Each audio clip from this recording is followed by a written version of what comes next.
ഇന്നത്തെ അറിയിപ്പുകൾ. നോർക്ക കെയർ ആരോഗ്യ അപകട ഇൻഷുറൻസ് പദ്ധതിയിൽ അംഗമാകുന്നതിനുള്ള സമയപരിധി നീട്ടി. നവംബർ 30 വരെ അപേക്ഷ സമർപ്പിക്കാം.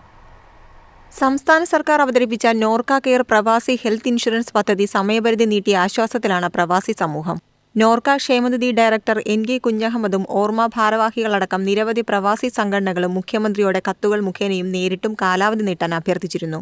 കേരള സർക്കാർ നോർക്ക റൂട്ട്സ് മുഖേന നടപ്പാക്കുന്ന ഈ സമഗ്ര ഇൻഷുറൻസ് പദ്ധതിയിൽ ഇതിനോടകം 1 ലക്ഷത്തിലധികം പ്രവാസി കുടുംബങ്ങളെ ഉൾപ്പെടുത്തി 4 ലക്ഷത്തിലധികം പേർക്ക് ആരോഗ്യ സുരക്ഷ ഉറപ്പാക്കി. 13,411 രൂപ പ്രീമിയത്തിൽ ഒരു കുടുംബത്തിന് 5 ലക്ഷം രൂപയുടെ ആരോഗ്യ ഇൻഷുറൻസും 10 ലക്ഷം രൂപയുടെ അപകട ഇൻഷുറൻസും ലഭിക്കും. രാജ്യത്തെ 18,000-ലധികം ആശുപത്രികളിലൂടെ ക്യാഷ്ലെസ് ചികിത്സാ സൗകര്യവും ലഭ്യമാണ്. രാജ്യത്താദ്യമായാണ് പ്രവാസികൾക്കായി ഒരു സംസ്ഥാന സർക്കാർ ആരോഗ്യ ഇൻഷുറൻസ് പദ്ധതി നടപ്പിലാക്കുന്നത്. നിലവിൽ എൻറോൾമെന്റ് പൂർത്തിയാക്കിയവർക്കുള്ള പരീക്ഷ കേരള പിറവി ദിനമായ നവംബർ 1 മുതൽ നിലവിൽ വന്നു. News desk MyFin TV. Kerala സർക്കാരിന്റെ ഉടമസ്ഥതയിലുള്ള ഓൺലൈൻ ഓട്ടോ ടാക്സി പദ്ധതിയായ കേരള സവാരി ചൊവ്വാഴ്ച ഫ്ളാഗ് ഓഫ് ചെയ്യും.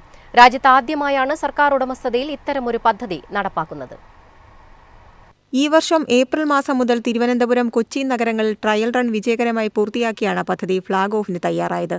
മറ്റ് ഓൺലൈൻ പ്ലാറ്റ്ഫോമുകളിൽ നിന്ന് ഏറെ വ്യത്യസ്തമായി സബ്സ്ക്രിപ്ഷൻ രീതിയിലാകും കേരള സവാരി പ്രവർത്തിക്കുക. ഉപയോക്താക്കൾക്കും ഡ്രൈവർമാർക്കും ഏറെ പ്രയോജനപ്രദമാകുന്ന കേരള സവാരിയുടെ ഫ്ളാഗ് ഓഫ് ചൊവ്വാഴ്ച ഉച്ചകഴിഞ്ഞ് 3-ന് തൊഴിൽ നൈപുണ്യ വകുപ്പ് മന്ത്രി V. ശിവൻകുട്ടി നിർവഹിക്കും. ആദ്യഘട്ടത്തിൽ തിരുവനന്തപുരം, കൊച്ചി നഗരങ്ങളിലാവും കേരള സവാരിയുടെ സേവനം ലഭിക്കുക.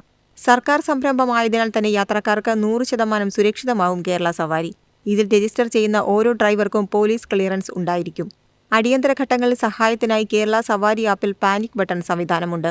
ഡ്രൈവർക്കോ യാത്രക്കാർക്കോ പരസ്പരം അറിയാതെ ഈ ബട്ടൺ അമർത്താനാകും. സവാരിയുടെ ആപ്പ് പ്ലേ സ്റ്റോറിൽ ലഭ്യമാണ്. News desk MyFin TV. Sabarimala തീർത്ഥാടന കാലത്ത് ഇത്തവണ 415 സ്പെഷ്യൽ ട്രെയിനുകൾ സർവീസ് നടത്തും. തീർത്ഥാടകർക്കായി റെയിൽവേ ഒരുക്കുന്ന സൗകര്യങ്ങൾ വിലയിരുത്താൻ കൊടിക്കുന്നിൽ സുരേഷ് MP ചെങ്ങന്നൂർ റെയിൽവേ സ്റ്റേഷനിൽ വിളിച്ചു ചേർത്ത യോഗത്തിലാണ് തീരുമാനം. ഇത്തവണ സ്പെഷ്യൽ ട്രെയിനുകൾ കോട്ടയം വഴിയും പുനലൂർ വഴിയും ഉണ്ടാകും.